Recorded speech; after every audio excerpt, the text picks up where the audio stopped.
Since you're watching this video, you're probably well aware of the fact that Asus made pretty major design changes to the G14 and G16 laptops in 2024, adding OLED screens, making them slimmer and lighter, larger touchpads, among other changes. But Asus and Best Buy are still selling the 2023 models, and in fact the 2023 G16 is currently on sale from Best Buy for $1,100, which is the same price I paid for mine in December. So if you're considering buying the 2023 G16 at this late hour, I admit, I'll tell you everything I've learned about mine in the last 5 months. Let's get the specs out of the way. For the CPU, you're getting an Intel Core i7-13620H with 6 hyper-threaded performance cores and 4 efficiency cores for a total of 16 threads. The CPU's in the middle tier of Intel's mobile 13th gen lineup. It's not a particularly powerful CPU by 2023 standards, but from my experience, it's very well suited to playing even CPU-demanding games and holds up well in video editing. I had a lower-end HP Victus laptop with the CPU's little brother, the i5-13420H, that only has 4 performance cores, and it really struggled at times in some newer games like Forza Motorsport, failing to keep uploading textures, causing the track to disappear. That's not a problem I've had with the 13620H.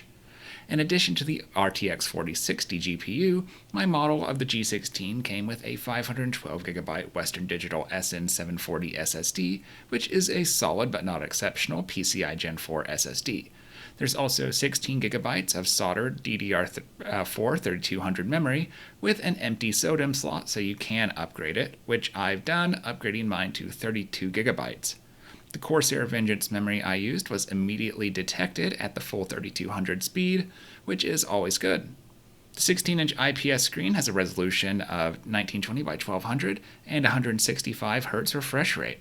It is an IPS screen, and mine came with Intel AX210 Wi-Fi, which is a nice surprise given how many laptops in this price range use MediaTek Wi-Fi. Taking a look at the outside of the device, the design will be immediately recognizable to anyone familiar with Asus Zephyrus line of laptops over the last few years. I love the squared-off aesthetic of these and find the weight very manageable and perfectly comfortable to use on my lap, even for longer sessions.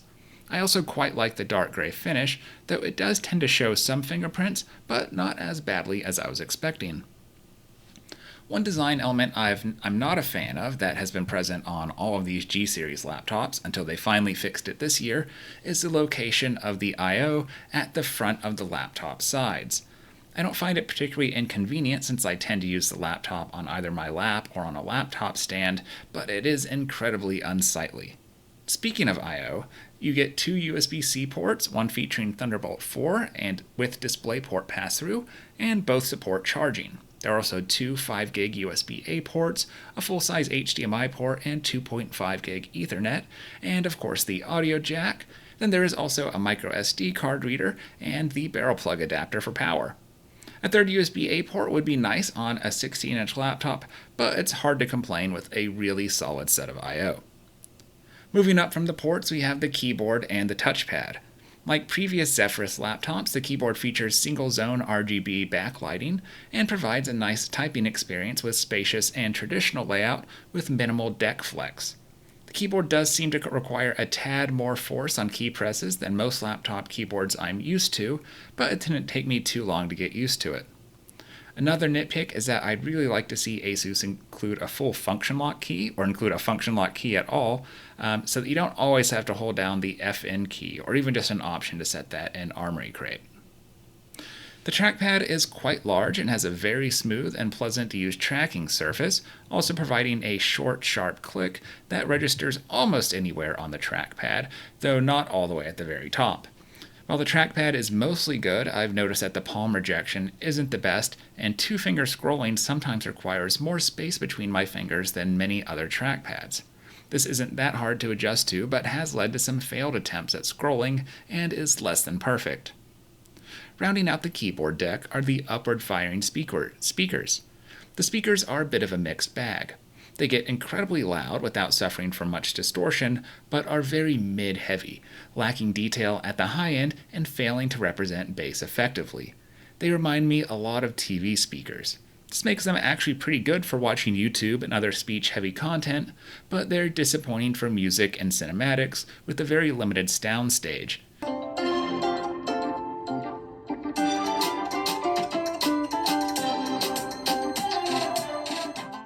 We'll keep moving up and talk about the screen.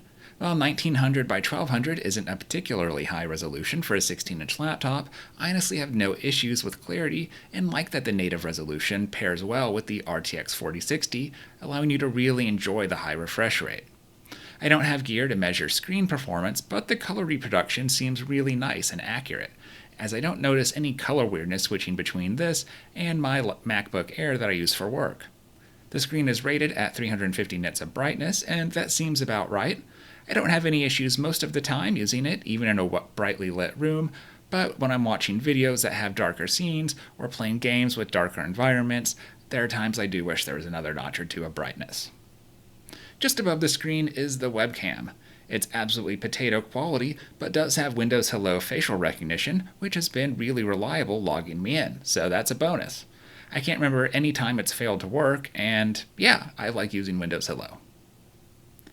Battery life ties into one of the bigger issues I've had with the 2023 G16, which is flaky behavior when switching between graphics modes. When I can make sure that it's fully running on Intel graphics, the 90 watt-hour battery can give as much as 7 to 8 hours of battery life for web browsing, chat, and YouTube. And while that's obviously not great battery life, it's actually pretty good and more than I expected from an Intel 13th gen gaming laptop. The issue is how rarely things actually get switched over that way, or how often it seems like switching graphics causes some application to lose its mind and start chewing on battery. So realistically, my battery life is more like 4 to 4.5 to 5 hours maybe. So I would say 4 to 5 hours is what you can realistically expect using this laptop. But if you're willing to babysit all of the background apps and make sure that nothing is using the GPU or misbehaving because the GPU is not available, then you can go as high as 7 to 8, which is pretty cool. Finally, it's time to talk about performance. The i7-13620H CPU is not exactly a monster, but the good news is that it's great for general usage and also seems like a really nice gaming CPU alongside the 4060. I've had really good experiences in every game I've played, though I am pretty shameless about using DLSS on more demanding games. Here's some examples of what you can expect from gameplay.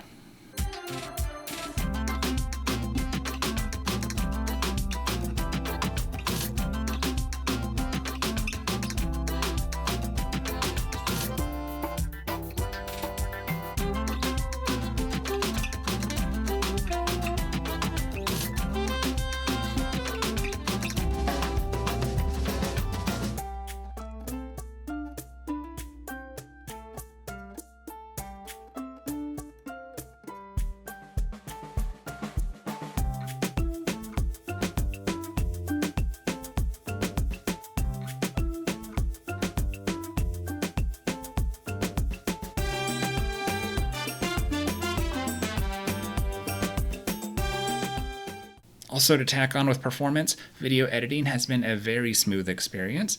The 4060 obviously helps a ton in Premiere and other apps, but the 13620H is really performing well in the types of tasks I use this PC for. Alright, well that about does it. The 2023 Asus G16 is a pretty good but far from great 16-inch gaming laptop. As for a recommendation, that really comes down to price. When it's on sale for $1,100 or even better $1,000, which is the lowest I've seen it drop to, then it's a pretty interesting upgrade option over $800 and $900 laptops. You're getting a more color accurate screen, better build quality than what you'd usually get on those cheaper devices, so it is pretty interesting. At full price or on an even more modest sale, I'm a lot less certain about buying this laptop. Alright, well, I hope this helps. If you have any questions about the 2023 Asus G16, feel free to leave a comment and you might get an answer. Thanks for watching, y'all.